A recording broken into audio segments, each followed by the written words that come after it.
Boy, gun to head, and I'll throw a figure out there, but I'm figuring probably somewhere in the $10 to $15 million range. Welcome to Policy, Not Politics. I'm your host, Ralph Bristol, and my guest today is Senator Jack Johnson, the Majority Leader of the Tennessee Senate. First of all, congratulations. Thanks, Ralph. How are you fitting into your new role? Well, I'm learning a day at a time. It's exciting. I'm enjoying it so far. It's a new position. So the House Majority Leader is new, William Lamberth, who's been a longtime friend of mine. I'm new. We've got a new governor. Yeah.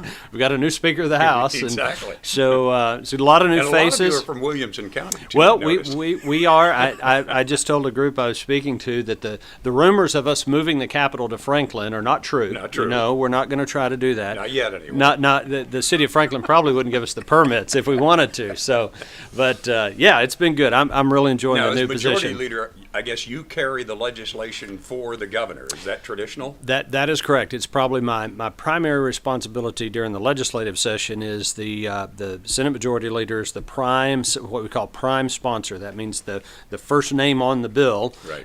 And then the House Majority Leader Lamberth, is the prime sponsor on the House side.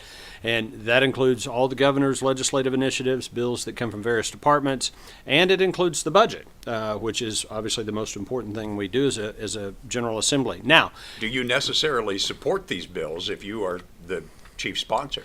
And I would say so far this year, of course it's early, but yes, I support everything the governor is trying to do.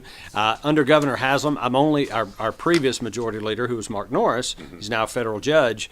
To my knowledge, there was only one instance where Leader Norris did not sponsor. It was in Sure, Tennessee. That is correct. But now, even though we are the prime sponsors of that legislation, it is practice and precedent that we will often hand those bills off to other members, have them sign on second line, and actually carry the legislation. I was on the radio with you many times talking about bills I was carrying for the administration, right, even though Leader Norris was the prime sponsor. So if that makes sense. So we do it as a team effort, but my office coordinates with the governor's office to make sure all that legislation is moving smoothly through the process. There's a couple of his priorities I'd like to talk with you about. Sure. Maybe just one today and then one another day, but let's start with the expansion of vocational, technical, and agriculture education.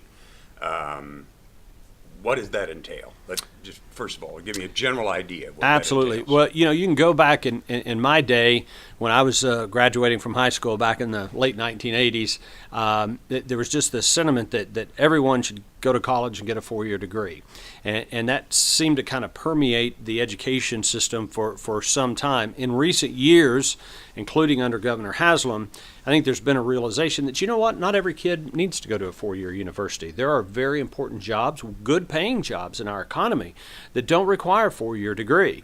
And that can Which is kind of ironic because it was Governor Haslam who tried very hard to expand the number of high school graduates who went to college through his Drive to 55. Drive to 55. You are correct. But actually the Drive to 55 was not necessarily to push people into 4-year universities or colleges. It was to get some type of post-secondary educational attainment, including perhaps a 2-year associate's degree, maybe a technical certificate of something. We have these Tennessee Centers of Applied Technology where people can go and learn to weld and be a plumber and learn how to drive a truck and these types of jobs. And those are all part of the Tennessee Promise, which we passed, and Reconnect Tennessee for adults that want to go back to college. So the Drive to 55, just to refresh your listeners' memory, is the acknowledgement and realization that 55% of all jobs in America are going to require some type of educational attainment beyond high school, but not necessarily a 4-year degree or master's degree or PhD.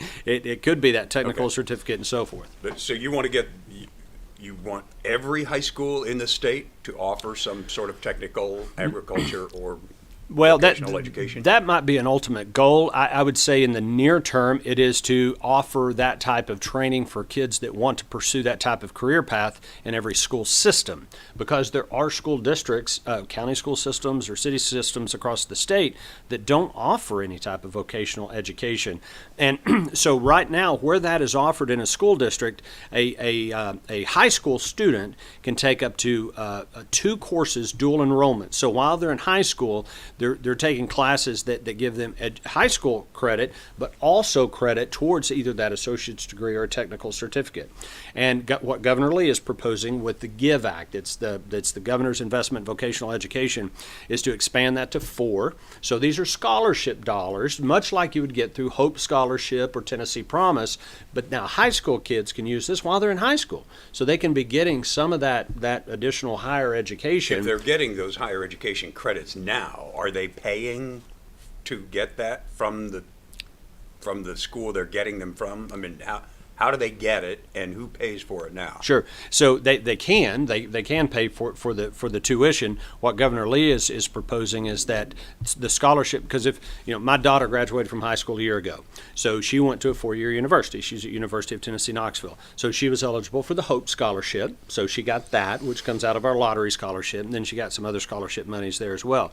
What we're saying is that what a high school does is they partner with a community college, typically, right, like Volunteer State up in Sumner County or Columbia State in Franklin and Murray County, to offer these dual enrollment credits. So it could be... So somebody has to pay that community college. Exactly. And in most cases, we're just simply taking scholarship dollars that they would get from the lottery for a Hope Scholarship, and we're letting them go ahead and get a head start on those post-secondary education classes while they're in high school. So they're not necessarily using more scholarship dollars. They're just using some of them earlier. Exactly. And then when they matriculate out to a community college, they've already got those credits in the bag. So it gives them a head start towards being able. Let me give you. We're doing a pilot program in Fairview, Tennessee, at Fairview High School, where the Fairview High School is partnered with Columbia State and then the GM plant in Spring Hill, and GM has provided some very technical equipment.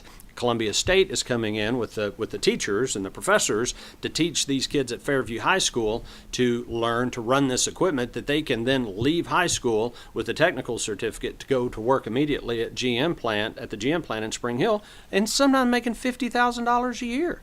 And that's a great career path for some of these kids. Will all of this vocational, technical, agriculture education apply to a technical or community college credit? Mm-hmm. Yes. So all of that's going to earn college credit. It's because all... it used to be, when I was a kid a long time ago, back when we still had horses instead of vehicles. No, not quite that Not long quite ago. that old. But there was what we called shop. Mm-hmm. And we learned woodworking I did too. and metalworking and how to be an auto mechanic. Yep. But that was all part of the high school curriculum. Right. You didn't get any post-high school education credits for that. Right. That was part of your high school education. Exactly. And back in that day, and I'm sure you wouldn't mind me saying this, that there were far more students in your day that could graduate high school and go immediately into their career. Far fewer people went on to college.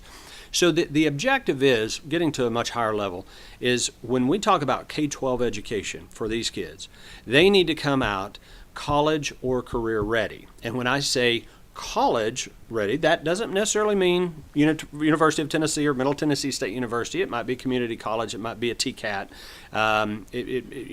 some type of certificated program. But so that they're either ready to go to work, like in the instance of the mechatronics program, like I told you in Fairview, or they're ready to go on and pursue some other type of education.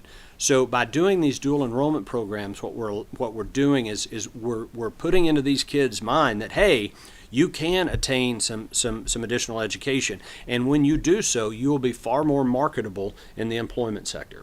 I haven't heard any specific objections to this yet, but let me imagine Sure. a couple. One would be the cost. Do we have any idea how much additional money it's going to cost the state of Tennessee to do this? Great question, and I don't have a definitive figure. The specific language of the governor's Or an GIVE estimate. Act. Boy, gun to head, and I'll throw a figure out there, but I'm figuring probably somewhere in the $10 to $15 million range for this dual enrollment type program, for that one component, which in the grand scheme of things, it's a lot of money. In the grand scheme of things, it's in the state budget, it's a relatively small amount. But to be clear, this is coming from the lottery program, which, whether you agree or disagree with the lottery, I voted against it with the public referendum back when it was passed. But we do have it, and it is generating revenue, and those lottery dollars can only be used. We amended the Constitution to allow for the lottery, and we're very prescriptive in what those dollars can be used for. They can be used for pre-K, early childhood learning, and they can be used for higher education. And higher education means anything after high school. Right. So so that's what our Constitution says. We have been very, very conservative with our lottery dollars, and we have a big surplus in there, and we want to keep it that way. And in fact, Tennessee Promise under Governor Haslam was funded by creating an endowment with lottery money. So we're just using earnings off of an endowment that was used with surplus revenue. We're not even spending the revenue. We're just spending the revenue off of that. And these additional programs Governor Lee is proposing relative to vocational technical education, as you stated earlier, most of these kids would get the dollars anyway. It's just they would They'll get just them get 'em after. while they're in high Exactly. school We're instead just of giving after. them a head start, giving them a little taste of college, hopefully make them more successful as they pursue higher education. And you think $10 to $15 million a year Yeah, and is again, going don't to cover all of the needs for his bill? And initially, because it's like anything, this is incremental, and what I suspect.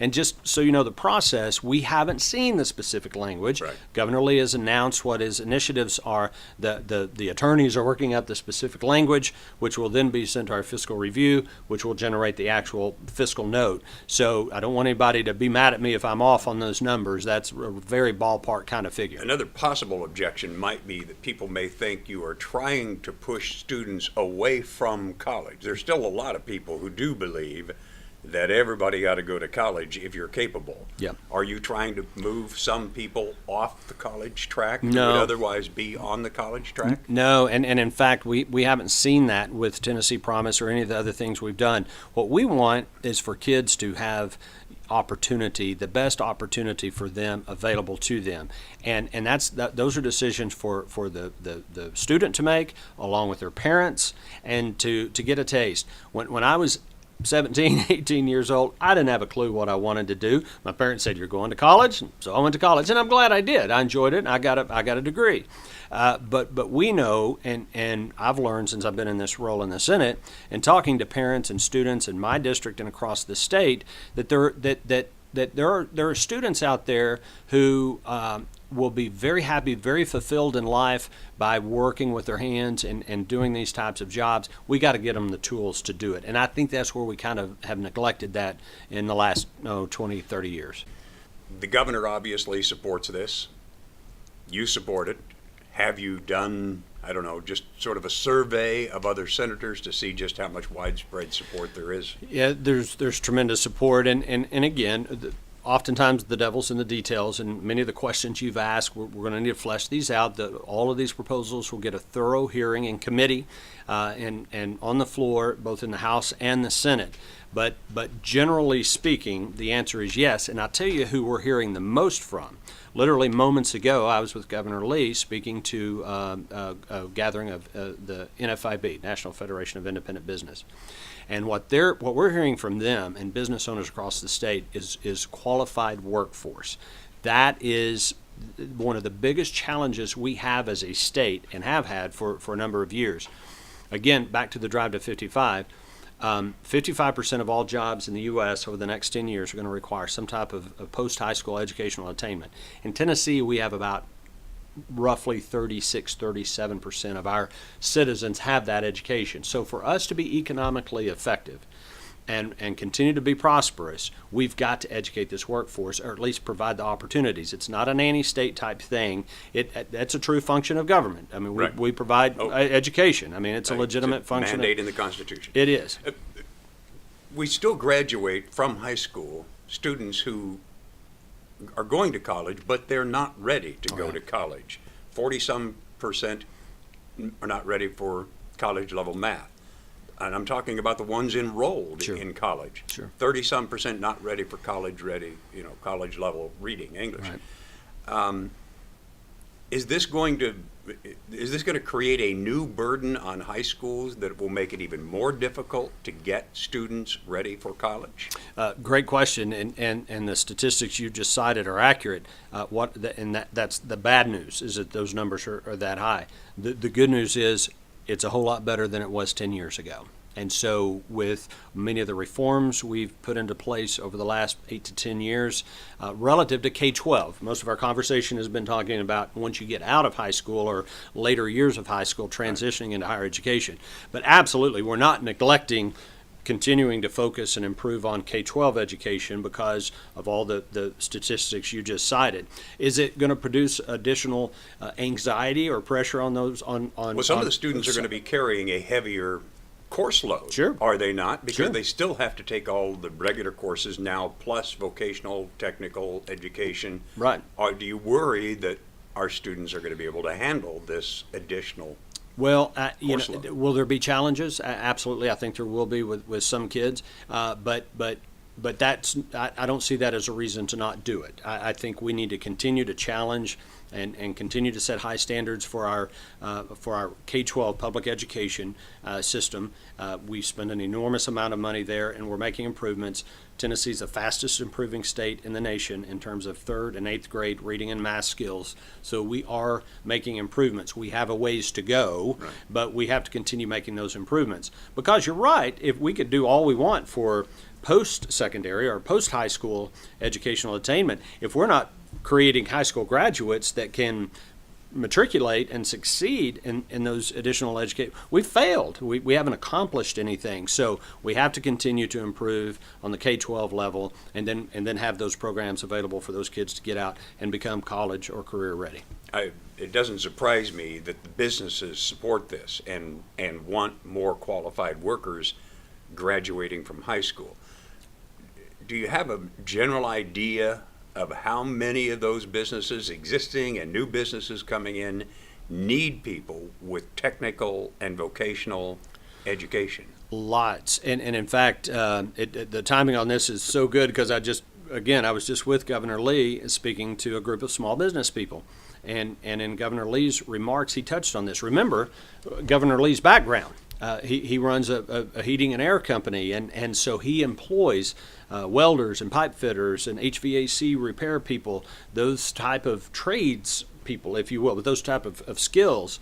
And in fact, at Lee Company, they literally, and I love to see this type of innovation in the private sector, they created their own university, if you will, to train people to work for them. So he knows firsthand about the demand for this. And as he campaigned for governor over the last 2 years, it's the number one thing he's hearing from businesses is got a great economy, low unemployment, great business climate, great geography, all the things Tennessee has going for it. The concern, both for businesses here that may want to expand or those that want to relocate, is finding that qualified workforce. And so, the demand is enormous. Senator Johnson, thank you. Great, I Ralph. appreciate it. My pleasure. You've been listening to Policy, Not Politics, a podcast dedicated to discussing the pros and cons of public policy with the leaders that we elect to make policy for the people of Tennessee. I'm Ralph Bristol. Thanks for listening. Invite your friends to do likewise. Just click that share button on Facebook, Twitter, or YouTube and watch for the next edition of Policy, Not Politics.